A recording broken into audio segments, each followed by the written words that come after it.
পারবেন আপা? হ্যালো। শুনেন, বসেন। আপনার দিকে একটা জিনিস নিয়ে এসেছি। কি জিনিস? আপনি দড়িতে কাপড় তোল, আমার খুব খারাপ লাগে জানেন। কি করবো, আমার তো অত টাকা পয়সা নাই যে আমি আলমারি কিনবো কিংবা শোকেস কিনবো। হ্যাঁ, তাই জন্য আমি দড়িতে কাপড় চোপড় রাখি। আপনি দড়িতে কাপড় চোপড় রাখেন, আমার খুব খারাপ লাগে। তাই জন্য আমি আজকে বাজার থেকে আপনার লেগে এই যে এই বাস্কেটটা নিয়ে এসেছি। এই বাস্কেটের মধ্যে আপনি সুন্দর করে কাপড় চোপড় থুবেন। অনেক বড় বাস্কেট, বুঝছেন?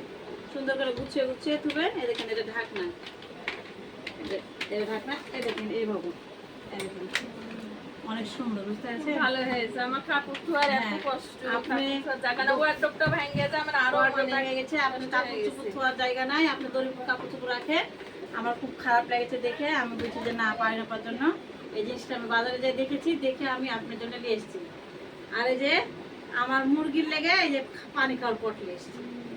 কারণ জিনিসটা কেমন হয়েছে, আমার বড় বোনের জন্য এই জিনিসটা আমি নিয়ে এসেছি। আর আমার বড় বোনকে গিফট করেছি। বড় বোনের জিনিসটা কেমন হয়েছে অবশ্যই সবাই কমেন্ট বক্সে জানাবেন।